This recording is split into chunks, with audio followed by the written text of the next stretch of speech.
നമ്മളെ സുധാരൻ മാമന്റെ മോളെ കല്യാണം മുടങ്ങിയതാ.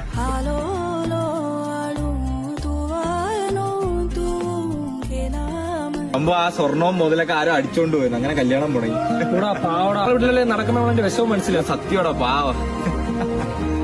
എടാ പിന്നെ നമ്മളെ പണ്ട് ഡ്രൈവർ ഓടിച്ച സിദ്ദീഖാവല്ലേ, സിദ്ദീഖാവ മരിച്ചുപോടാ.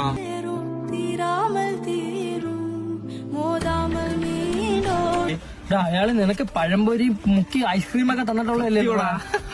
എന്ത് നല്ല മനുഷ്യനായിരുന്നല്ലേ, മരിച്ചു പിന്നെ ഒരു ന്യൂസ് ഉണ്ടാ, എന്റെ പെങ്ങളെ വിളിച്ചോടി.